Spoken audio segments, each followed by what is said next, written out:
Hey students, I thought maybe I'd throw together here kind of a quick little bit of some calculus. I know some of you have been asking about the mathematics and dusting off those cobwebs or those rusty spots, since it's been a while maybe since you've done some mathematics here.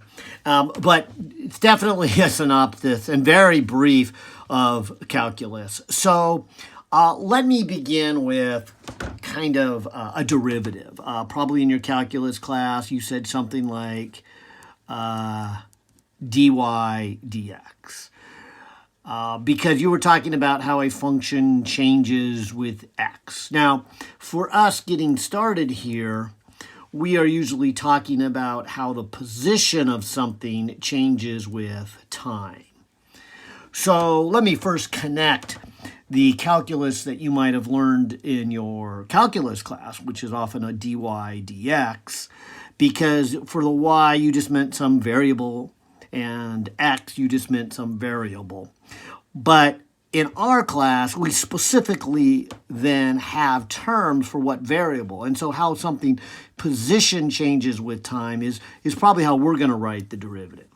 But won't be the only things we'll be interested in. We'll be interested in, say, how does velocity change with time? Okay? And so, again, the y is an abstract variable from your math class. So it could mean position, but it could mean velocity. And then x is an abstract variable. Doesn't really mean x as in position. But for us, our x's are usually going to be times. Now, as the class goes along, we'll have other derivatives, but this is our starting point, and so this would make a good comment that these would be the kind of the two derivatives we're going to be talking about. Now, again, in your calculus class, when you write, dy dx, you usually then have some function of y. So maybe y equals to something like x squared. So you replace y with, x squared, and then, of course, you take its derivative. Now, just to remind you of taking a derivative, when you have a power function, and that's all I want to talk about here on this video, that'll be enough to get us started, and I don't really think we'll even take even harder derivatives of that. So in your calculus class, you probably did some harder derivatives, but for us, just power functions seems to be enough. I think sometimes we'll have a trig function now and then, but for the most part, like when we do harmonic oscillations. But for starters, let's just talk about power functions. So if you remember, you bring down the power out in front, it becomes now the coefficient, and then you reduce the power by 1, and so you get 2x. Now, in general, if it looked like this, where you had some constant out in front, and then x, and then raised to some kind of power, and then you took its derivative, the constants can be pulled out in front. In math, we call these linear operators, okay? And then we would just kind of do that same logic. We bring down the power and multiply it by the n. Then we have our x, and we have the n minus 1. Now, for us, we are going to, instead of using the symbols used in your calculus, dy dx, we are probably going to do this symbol. How does position change with time? And so you're usually given position, looks like A, and then some, function of t, and maybe raised to some power. So when you take its derivative, it would look like this. Derivative with respect to time, and you would have an A, a t, and an n. And you leave the a alone, you bring down the n, you got a t, and then the n minus 1.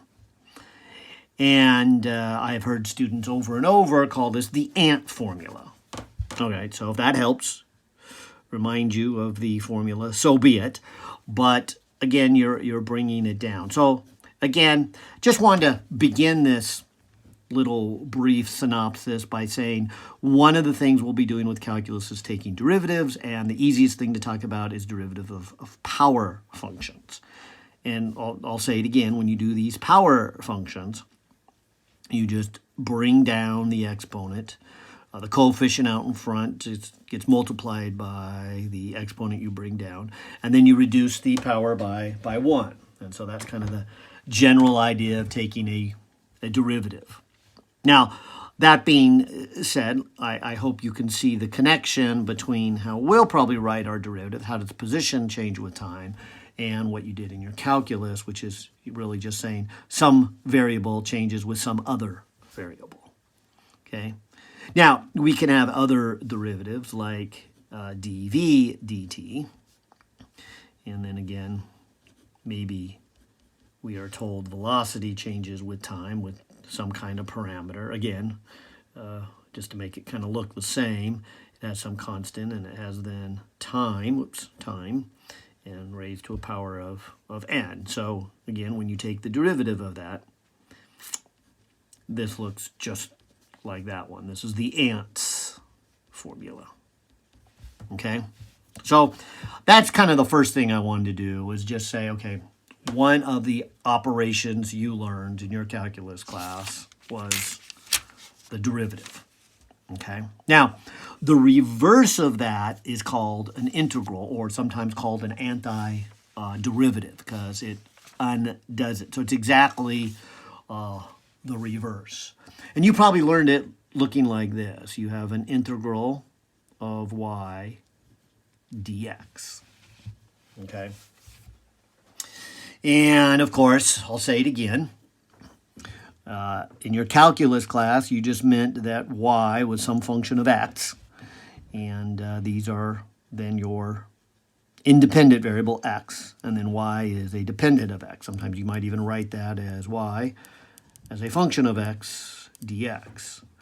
And so again, if I told you y was equal to x squared, you would then be able to put in your x squared and your dx. And the opposites, instead of multiplying and reducing by 1, would be to raise the power by 1 and then divide by the new exponent. So this would exactly undo that derivative. So when you integrate x squared, you add 1 to the exponent, so it becomes 3, and then you divide by that new exponent. Now, plus some constant number, like a 7 or an 8 or a billion, but remember, a constant has to be thrown in there because the reverse of it being the derivative of a constant is 0, because the derivative is saying how does the function change with time, and a constant then would be 0. So if you take the derivative of this, so working in reverse, x cubed over 3, watch, I'll take the constant out in front, which in this case really is 1/3, and leave it alone. Bring down the power of 3 and reduce the power by 1. And then take the derivative of a constant. And again, the derivative means how does it change with time, or in this case just x, because I'm just kind of doing a little calculus notation, and that's a 0. Of course, the 3's cancel off, and you end up with x squared. So you can see that if we started with the function x squared and we first integrate it and then take its derivative, we should get back where we started. They undo each other, and that's why this integral is often called an antiderivative. It would be like taking a number, say 7, and you square it, okay, so 49, and then you take its square root. You undo it, and you're back where you started. So square and square roots are inverse functions, and derivatives and integrals are inverse functions. So again, for us, we're probably often interested then in something like its position, and how its position then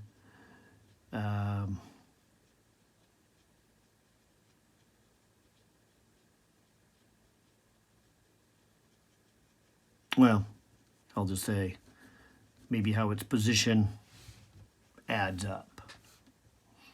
Or, well, let me do this. Some function, maybe I'll just do the ant again. So it's a function of time, and we're adding it up over time. And so, again, I kind of hope you see here that I have the function y, which usually depends on time, and I'm adding it up over some variable. And it's usually not position, but it's added up over time. So maybe I want to know how far something moves after a period of time, or how much faster it's going after a period of time. And so we're going to add this all up. Anyways, it would look something like this. Again, constants you pull out in front, just like we do for derivatives. It's a linear function. And so you would add 1 to the power and then divide by that new power. And then, of course, plus some kind of constants, which maybe from some other information in the problem, we can figure out what that constant is.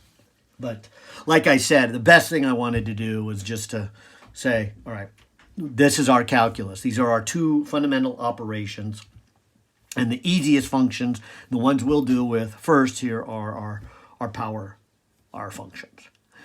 Now, maybe to kind of give you some guidance with those, I kind of just finished not long ago making a video here for problem number 50. So maybe you watched me work this out with the kangaroo.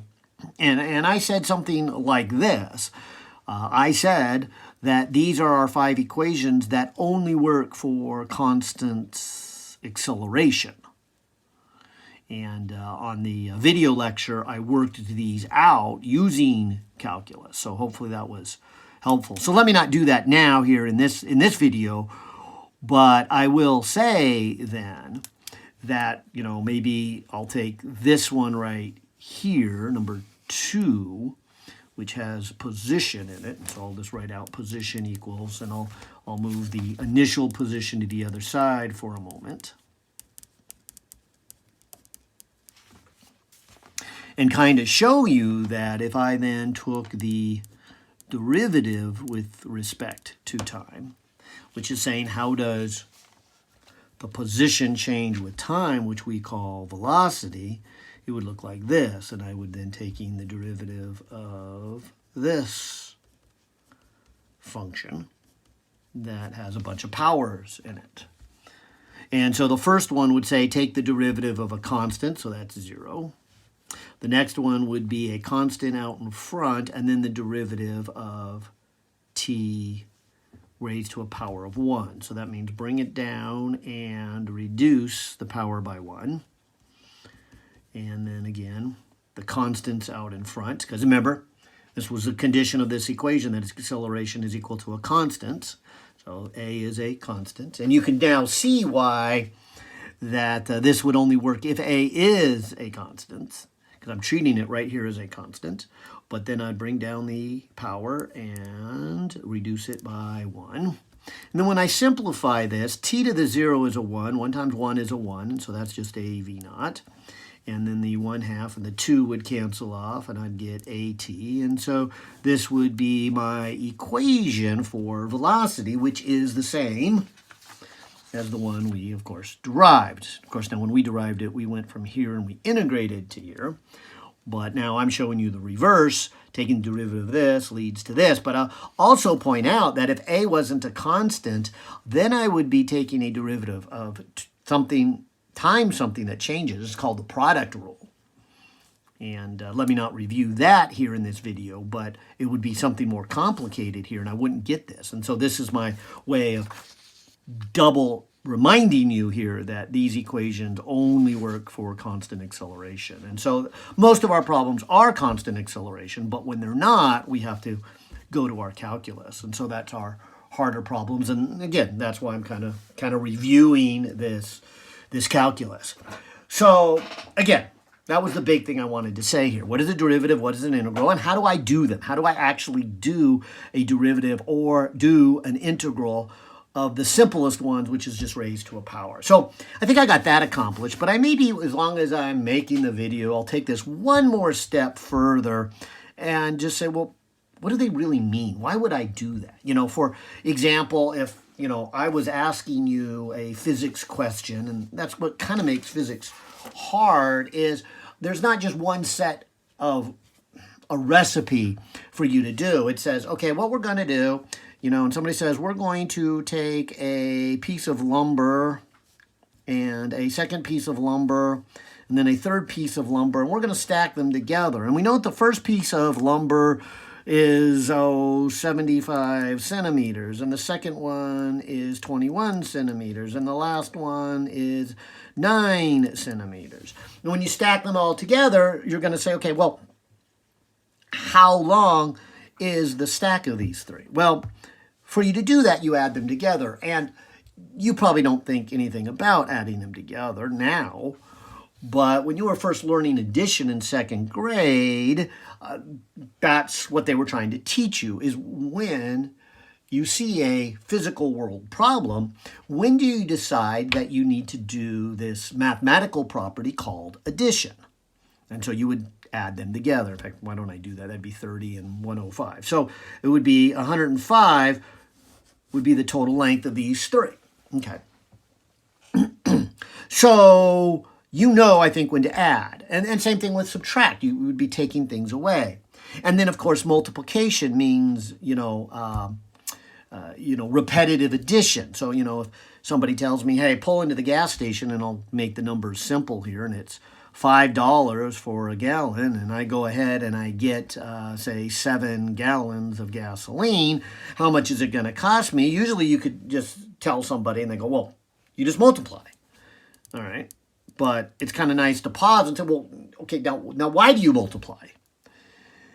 And maybe someone says, well, because then the units cancel off and you end up with just $35. And okay, that's not why you multiply, but yes, the units do cancel off. You multiply because here's really what you're saying. You're saying repetitive addition. You're saying, go ahead and put the first gallon in, that costs you $5, and then the second one, that's another $5, and the third one, that's another $5, and the fourth one, that's another $5, and eventually you put all 7 in, and so it's 5 plus 5 plus 5 plus 5 plus, 7 fives, and so you will get to a total of $35. And so instead of writing out 5 plus 5 plus 5 7 times, you do repetitive addition. And so you do multiplication. Well, the same thing works for exponents and for logarithms, and they mean something. And so you kind of need to know what that meaning is to decide when to use them, which brings me to what I said. Let me continue on. Why would I take a derivative? So if you remember from your calculus, this derivative was actually defined like this. It was the limit as a small change in the variable of the numerator corresponded with a small change of the denominator. So usually this is the dependent variable and the independent variable, as the independent variable got smaller and smaller and smaller. Now, for us, we will usually be then saying, how does the position change with time? So if you want to then really answer this question of when would I take a derivative, I'm hoping you're seeing you would take a derivative when you are taking a quotient. And the part in the bottom, which for us here at the beginning is time, is smaller and smaller and smaller. So you would say, okay, when do I take a derivative? Well, anytime you were asking for rate, because rate means take some variable and divide it by time. So the rate of how your position changes. So you take your change in position over a small amount of time. That is your rate. And in probably your middle school or high school physics, you called this then the velocity. But without knowing calculus, you didn't say take it as a short amount of time. And so I would say this is some kind of really average velocity over some time period. Maybe you say the car moves, some distance in 1 minute or something. But in the limit that the time gets smaller, so instead of a minute, it's 1 second, or instead of a second, it's a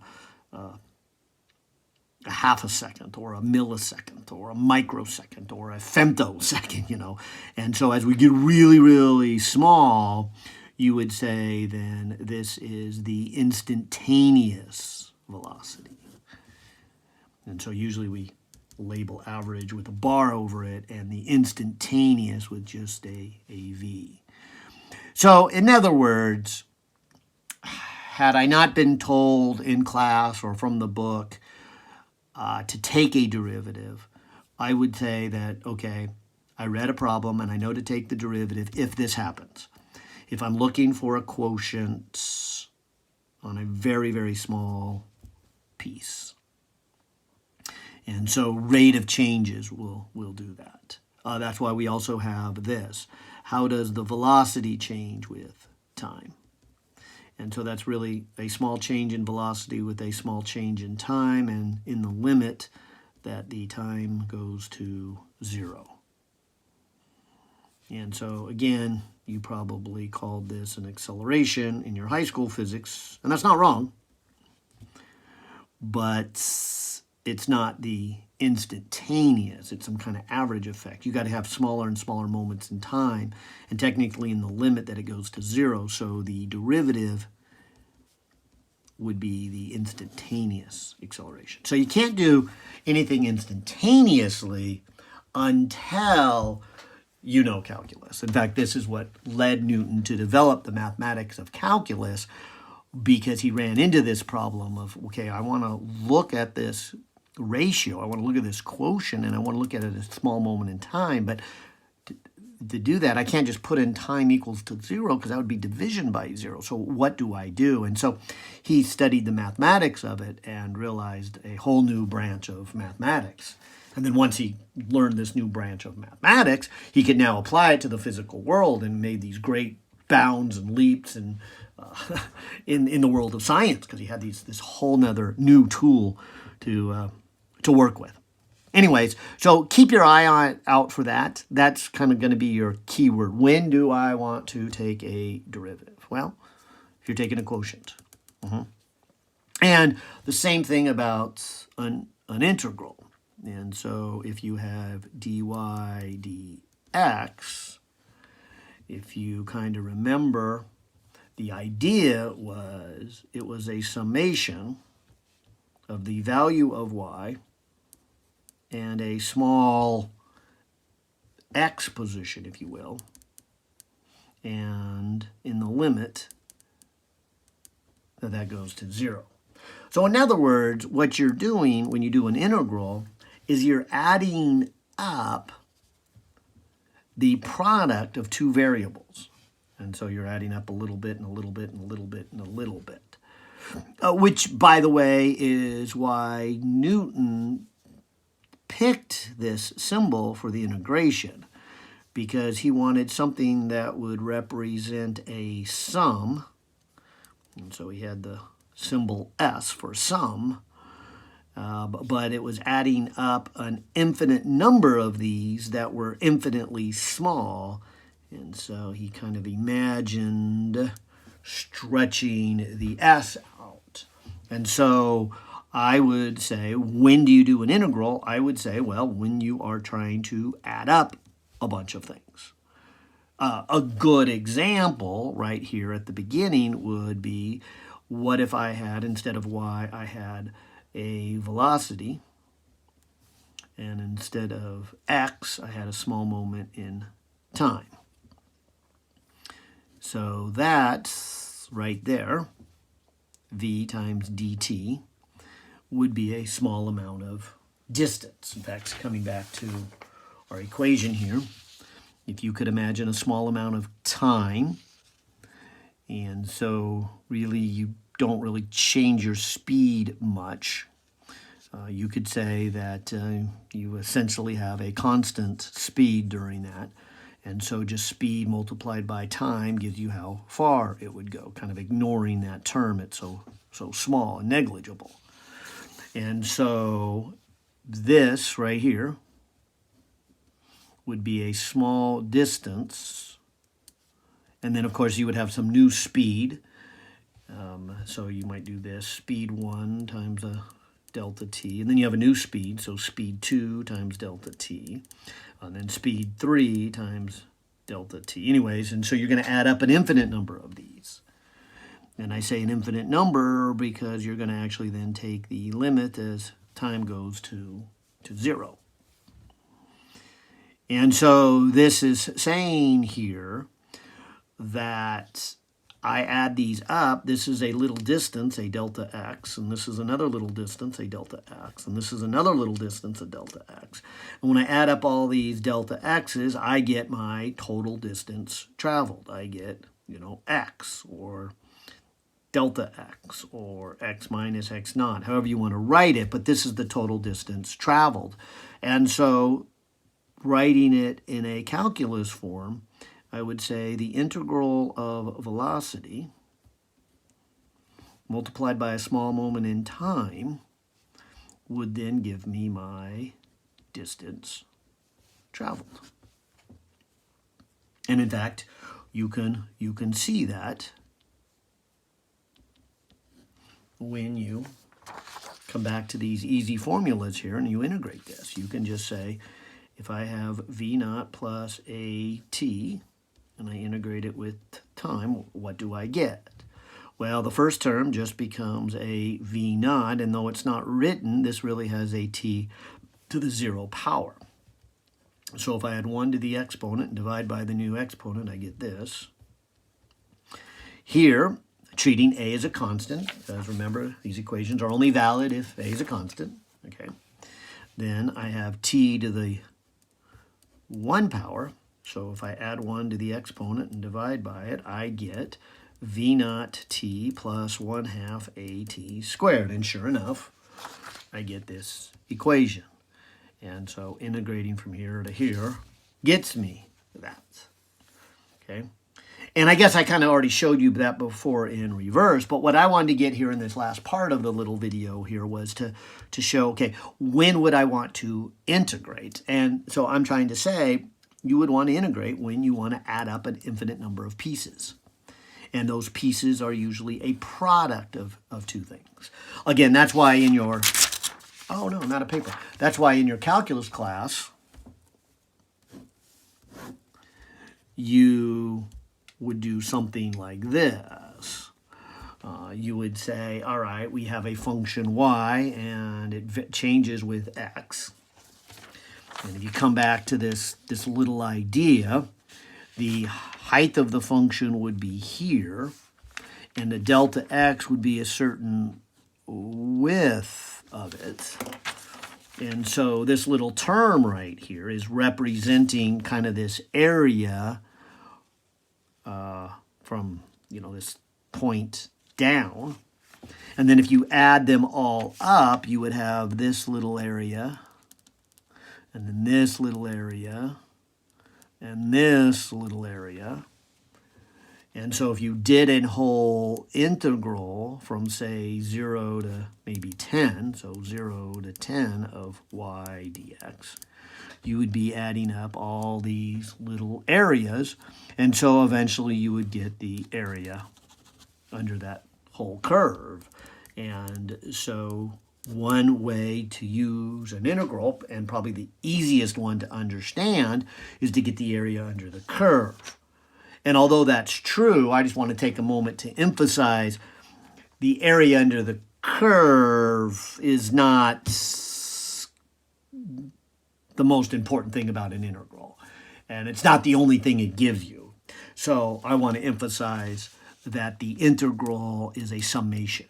And so again, think of this integral sign as a elongated S.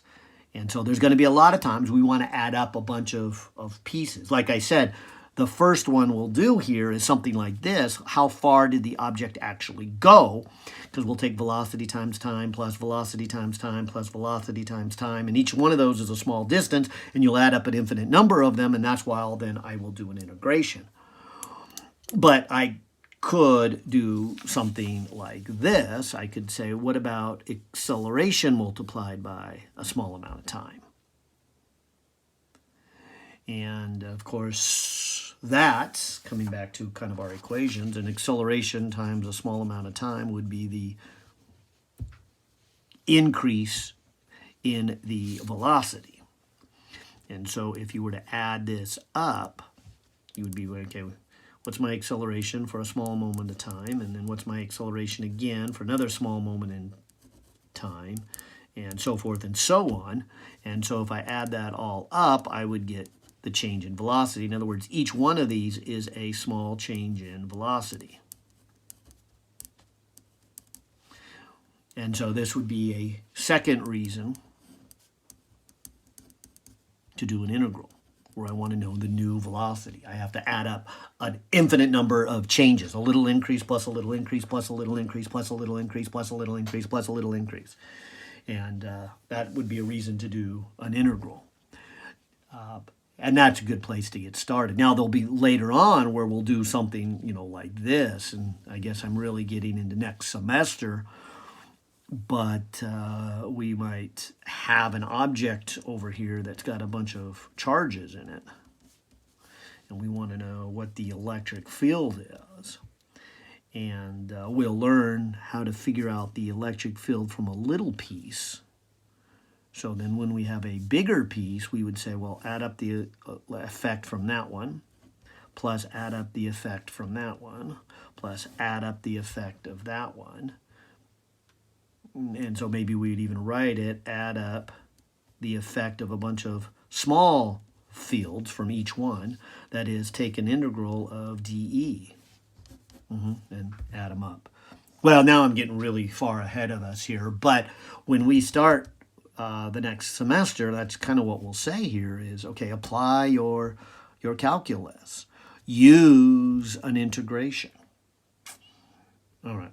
Well, I didn't want to talk too much, and I already did. I definitely didn't want to go over a half hour, but I have. Maybe this will be a good place to wrap it up here. All right. Take care, everyone.